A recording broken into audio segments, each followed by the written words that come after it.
welcome to the Find Your Why Foundation Why question of the day, or wise words if you like, with Marion Bevington. If I do it this way, I can catch you on both sides. It doesn't matter which way I go there. Cheryl Chapman. I bet you're on the wrong direction. Yes. Commonly known as the two old birds from the north, commentating on life. Hashtag. And so you join us today for another why question of the day. And the why questions of the day come from our Find Your Why Foundation members, either from the wise women in the Live, Love, Laugh Lounge or the Find Your Why men from the Man Cave. And so today, drum roll, the question of the day is, why is everybody else sorted and I'm not? Mazzy B, what are your thoughts on why is everybody sorted and I'm not? They're not. That's it. What was that? They're not. That's it. End of the broadcast. Thank you for joining us, the one viewer we have at the moment, and anybody who's watched the recording, thank you very much. And that's it. There you go. They're not. So I think the first thing about this is this definition of sorted, isn't it? Is what do you mean when you think people are sorted? Because, you know, if it's to do with relationships, you see other people in relationships and you're not, or if it's about a job you've got, or if it's about a business you're running, or if it's about the stage that you're at in whatever projects you're working on, and just imagining that other people will be able to do it much easier than you are is living in cloud cuckoo land, I think, quite frankly, because I think when we talk about what we do, we often have a lot more confidence, or, you know, when we're talking, especially if we're talking about things that mean something to us, we've got a lot of charisma about it as well. And so when we speak, the other people hear things perfectly, and they hear things with confidence, and they hear things with conviction, and that makes people imagine that everything must be okay.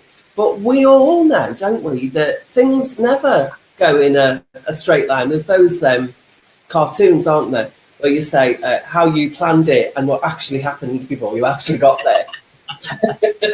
So that what actually happens is not being sorted. And the other thing is, when people do get to a place where they are sorted, what happens then? Do you just die? Do you get bored for the rest of your life? So I don't think anybody is ever sorted. And if they were, I think they might get bored quite quickly. And so have another project in mind, or another goal, or another intention.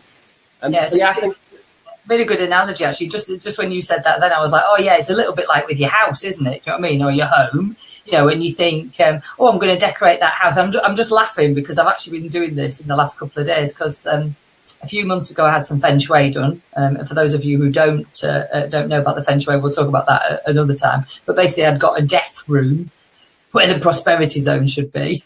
So instead of growth and prosperity, there was death and doom and just dead things. So I had quite a lot of the rooms in the house, you know, feng shui, different colours and things. And I was already thinking the other day, Maz, the landing and the stairs could do with doing now, because we didn't do those then. I'd had those done 6 months before. So yeah, so you can kind of go, oh yeah, the house is all sorted, it's all decorated. And then, of course, you're living in it. And stuff changes, and, you know, the weather outside can affect it, you know, so there's external influences, there's internal influences in the fact that I'm like, oh, I don't know if I really like this colour anymore. So even if it was perfectly decorated, as in, you know, there's nothing wrong with the decoration, but there's a few scuff marks, and, you know, you're using it, aren't you? So it's a bit like your life, you're using it, external influences, internal influences. So actually you might feel you're sorted for a minute, and then it's like, oh, hang on a minute, what's this over here that I could change now? So that kind of just came to mind when you were saying that. It's definitely, like is it the Forth Bridge or the Humber Bridge or something they say?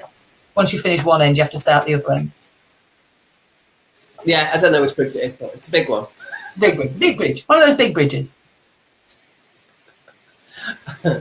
Yeah, so I think it's really important for us to realise that when we do look at others and we do think that, oh my God, they're doing so much better than I am, ask them. Ask them, and if they are doing better than you, how have they managed it? They might be able to help you to get as well as they're doing. Yeah, I mean, I think that's a really crucial point, actually, because when it comes to, you know, why is everybody else sorted but I'm not, which is exactly the topic of the day, if you like, or the question of the day. So why is everybody else sorted and I'm not? the truth of the matter is, one, as Maz said, they're probably not actually, to be honest. Look, let's be honest. We're on, social media now. We're on Facebook.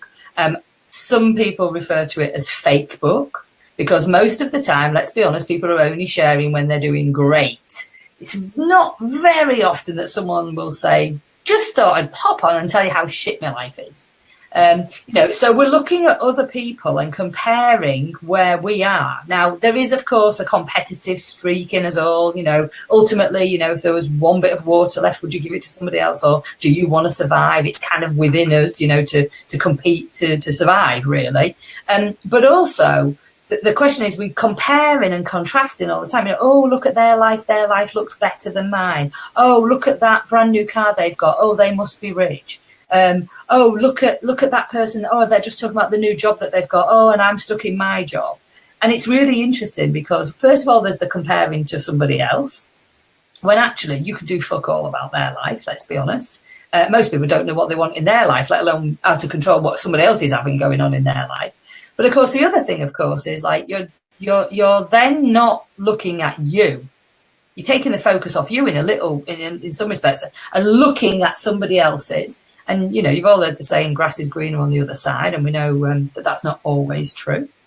But, just how have you ever been in this situation where something's happened to somebody? And I'm thinking probably more like, so a couple have got divorced or they've split up. And you're like, oh, I can't believe it. I thought that they were like made for each other, match in heaven, or whatever version of that might be. Because you don't know what goes on behind closed doors, do you? So, they're not going to come out arguing into the middle of the street and throwing stuff, although some couples do.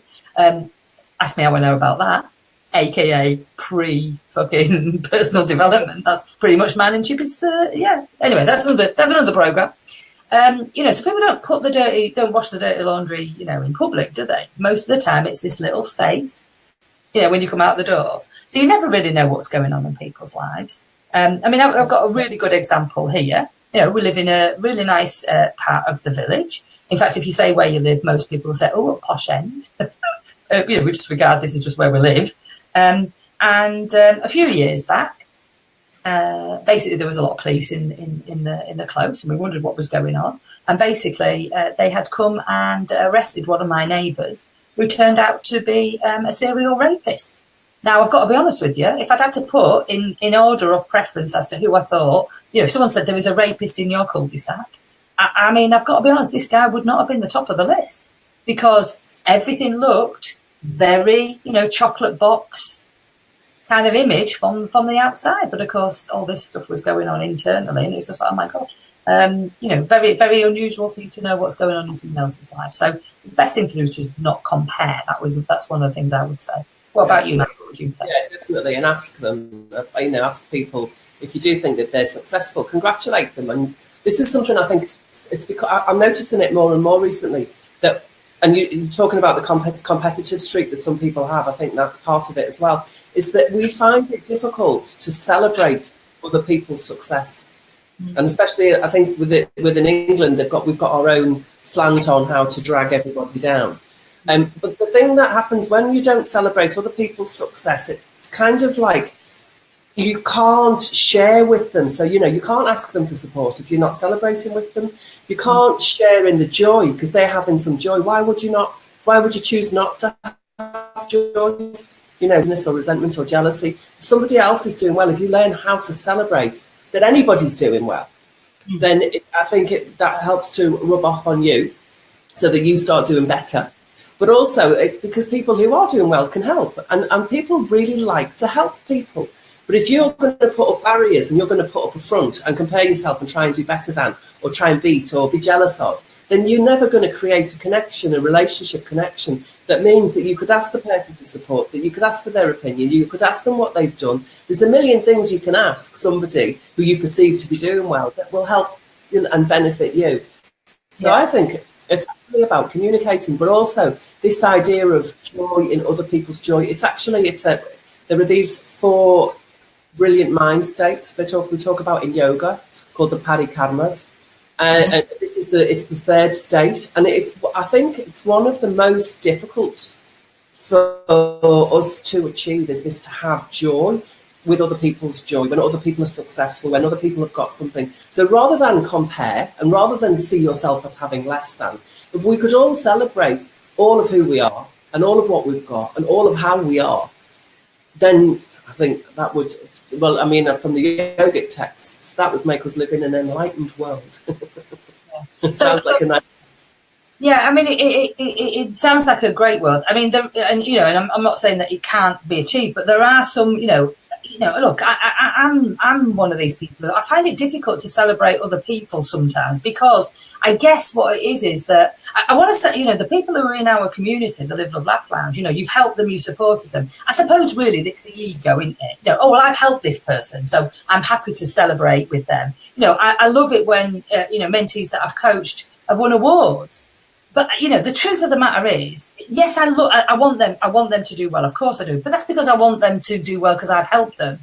So, build a bridge and get over yourself on that, because actually you can celebrate people who you haven't really helped, or potentially, in the world of competitiveness, you don't celebrate people who've done better than you in the same field, because that comes from a feeling of lack, doesn't it? I mean, there's actually enough joy to go around everybody, enough celebration, but I wonder why it is that we feel like that. I guess it's because we go back to the fact that we don't feel like we're doing as well as somebody who is doing well. We've been programmed with a really deep program, which is called survival of the fittest. Yes. And actually, it's not true. It really isn't true. If you start digging into it and you go into the philosophers who've talked about it and you see the reality of the world, the survival of the fittest absolutely is not true. And so with that, it's like the survival means that you've got to be fitter than or better than or something than in order to just survive. But actually, the world that we live in, the reality is there is enough of everything already here on the planet for everybody who already lives here to thrive, not just to survive, but to actually thrive. So it's like there are enough. This really screwed my head up the first time I'd heard it, and I think I'd heard it about probably 15 years ago. There are enough resources on this planet that we could all have a house, have electricity, have heating, have gas, have cooking, have food. We could all have all of that without any money ever changing hands. There are enough resources on the planet right now, and enough people who are willing to work and willing to help the community, that actually we are on a sustainable planet that could sustain all of us with everything that we've ever needed. But the problem is competitiveness, greed, lack, all of those energies come in, and then it turns it all on its head, doesn't it? So somebody wants to be at the top. Somebody wants to be better than, richer than, have more powerful than. But actually, that just means that there will always be lack because of that mindset. So when you learn how to turn that upside down, and it means that the people who are supporting the whole community are there as a foundation for a community, not so that you're above them shitting on them, that you're actually the foundation of that community, then there is no lack. There is actually only expansion. And from that place, there is, abundance. So, it's a tricky one because of the current mindset. But we do have the resources to be in a totally different place, which I think is magic. Yeah. So I suppose that, the question is, what is it? What can I do to feel more sorted? Well, I suppose, let's start on the... I guess there's a little bit, I'm just going to say it because people might be thinking, because I'm thinking it sounds great. Sounds great doing it that way around. It's a little bit like all pigs are equal, but some pigs are more equal than others. That's what comes to my mind there. Because whilst there are some people out there who always want to be better than other people, then that utopia kind of doesn't work, because there's always somebody who wants to be better than other people. I agree. If everybody was happy, being... just being, if you like, then it would be great. So in terms of what you can do as an individual right here, right now, what can you do to feel more sorted? Well, define sorted. You have to define sorted really clearly, don't you? Yeah. Well, the thing is that what can you do to feel more sorted? Well, I think it is up to you. It's up to you. What do you mean by sorted? Do you mean, as in you're happy with what you've got? Does it mean that you're grateful for what you've got? Can you find out what you do really well, that fits into your sorted, inbox or whatever that might be? And of course, that's going to be different for everybody, isn't it? Because it's not like we can just design a checklist that says, well, if you're this, this, and this, then you're sorted. Because as you said, it might be a completely different definition for somebody on the one side compared to the other. So what would you do in terms of taking somebody from where they are now to where they want to be in feeling better about themselves? I mean, is that what we're talking about here? So, yeah, I mean, for me, sorted is like content. Mm-hmm. There's a sort of, if somebody is content, does that mean that they're sorted? Well, actually, you could be content with anything, couldn't you? You know what I mean? You could be content with some, I don't know, crusty old bread and a bit of dirty water if you starve.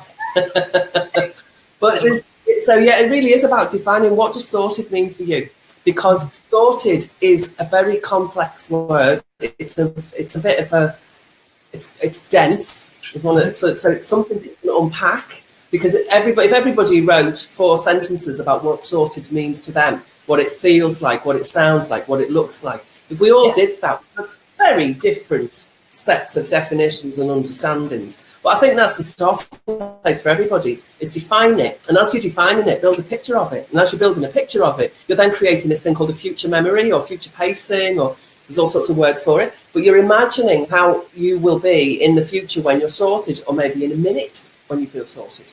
Because if you've got a checklist and you can go, well, actually, right now in this present moment, I can tick all of these boxes, that means that right now I'm sorted.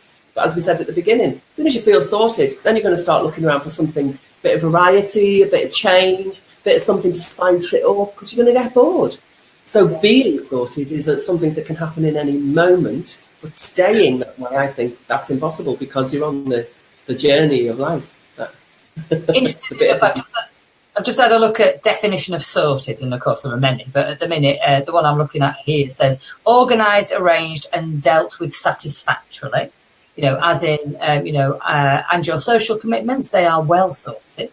Of a person, confident, organised and emotionally well balanced. After a while, you realise that they're not as sorted as they seem. Interesting that Google definition would give you a negative there. And of a person prepared for or provided with something, and it says in brackets, especially illegal drugs. I hope you're sorted. I feel like an alternative dictionary corner going on here. But for me, my definition of sorted is actually that kind of balance bit, because I know in the past not in the past, as it still happens to me, I'm not all sorted yet, but when I'm out of sorts, if you like, that might be when I'm feeling, not aligned with myself. I don't feel right. It feels odd. I feel, look at the sneer. I feel bad about something. It doesn't feel right to me. All those things for me are when I'm not sorted. So when I am sorted, it's when I'm kind of like in that space of, this is good. This is great. I mean, I'm enjoying this. I'm happy. I'm laughing. I feel like I'm on the right track. All those kind of things definitely come up. But of course, moving through life, there's some shit that's going to show up, and then it's how do you then still feel sorted, or how do you deal with that? Staying sorted, if you like. So for me, that I guess sorted is where I feel that in that kind of really nice space of, it's great. It's great. There's nothing that's kind of putting me off kilter. That's kind of how I feel with regards to sorted. What's your interpretation of sorted, Matt? Well, I think that idea of being content is good, because for me, contentment it's very balanced. It's it's relaxed, but it's not asleep. It's quite. You're not overly stimulated, but it's when you're content with something, it is quite uplifting. So there's an uplifting energy about this idea of contentment for me, and I think for this, being out of sorts definitely is not content.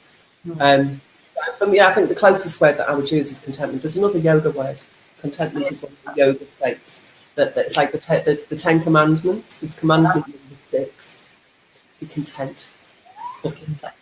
So how can we go about it? Well, I imagine, the sort of things that I would do is I'd focus on me. So I know that this person is doing X, Y, and Z, and like you said, you can celebrate that person. Be really, grateful that they're sharing their success or what they're doing. And then if you want to be like that person, if you get this sudden sort of like, oh, I wish that was me. well, go and speak to them, because like they're a living, breathing, walking example of how you want to be in that moment. So that's where the asking comes in. So, so go and ask them, how do you do this? What are you doing? Because I've got to be honest with you, when people say, how do you do this? Or if I see someone who's doing something brilliant and I go, how do you do that? Like, that's what you want to know. Remember when I talked about Bob Proctor, when I first met Bob Proctor, at the Troxy, when we were at the Troxy in 2010, 11, everybody kept saying to him, well, not everybody, but a lot of people in the room kept saying to him, what do you do on a day-to-day basis? What do you do in the morning? Because, success breeds success. And if the other one is success leaves clues. So if you see a successful person, ask them, how did you get to where you are? Because I'd really like to follow in your steps. But then the other thing is, what is it that makes you content? What is it that makes you feel sorted? And notice what you're doing already, so keep looking at the positive of what you're doing. And if you see something that pops up, and it's not very good, then how can you do the opposite of that? Or how can you get some help to be able to get you out of that space, which is a really nice place to be, because you're going from where you are to where you want to go, and of course you don't have to figure it out on your own, and you don't have to do it alone, because that's why people are here. They can help each other. Yes. What else would you like to say? We've got we've got Bridget. Hello, Bridget. Thank you for joining us. If anybody else is joining on the recording, then please leave your comments. And we do have a wise question of the day Monday to Friday. So if you've got a question you want us to debate or ask, or you want to join in, then please let us know. Maz, anything you'd like to add on this subject that we're talking about today, which is why is everybody else sorted, but I am not? But also, it rings a little bit of a victim when you read it. So sorry to whoever wrote the question, but you're being a victim. Why is it me? Why can't I feel like this? Yeah. So anything else to add in terms of what they can do, what you would suggest for people to do to try and make themselves feel better? But you just change the form of that question, because that question is going to get the Google in your head telling you all the reasons why you're not sorted. Whereas if you asked, how could I be more sorted? Or how can I be as sorted as the person who you see is better, more sorted than you? By asking, how can I do that? How can I do that easily? How can I do that simply, pleasurably, step by whatever you want? Ask the Google in your head, because it will supply you with the answers. Whether those answers come from other people, come from books, or come from ideas that you conjugate or you conjure up yourself. By asking a much better question, so how can I have whatever it is that I want, then you'll start to see the steps that you need to take to manifest what you do want. Yeah. And I know in the lounge and in the Live Love Laugh Lounge with the Home of the Wise Women and the Man Cave with the men, we do invite them. Don't just post things that, oh, it's a great day today. So we get the word of last week was discombobulated. I'm feeling rather discombobulated. And so, share, because you don't have to figure it out on your own. And I'm sure if you say to somebody, like if you post in a group like that, get yourself around people, not necessarily just positive Pollys, positive Peters, just real people that are like you, that, have really good days. And everybody has a bad day every now and again, and ask them, today I'm not feeling so brilliant. I feel like, everybody's got got it going on and I haven't, and then you'll get a little comment from Maz that says build a bridge and get over yourself. Stop being a victim, sort yourself out. Yeah, but you'll get some support and you'll get some comments, and even that sort of comment obviously might make you laugh, and it'll change. After that, it's like sort yourself out. Ask us how if you want, or ask us to help you. We'll help you. Exactly. Good stuff. So thank you for that question. Whoever sent that in, obviously we know, but we're not going to mention it because you asked to remain. I was going to say incognito, confidential is the word. So until tomorrow, so keep an eye out for the link tomorrow, and we will join you tomorrow to have another wise question answered with the wise words from the amazing Marion Bevington. And the fabulous Chapman. So goodbye. Remember, in the meantime, to live, love, laugh, and we'll see you tomorrow. Live, love, laugh every day. We'll see you tomorrow. Thank you very much. Bye-bye. Bye-bye.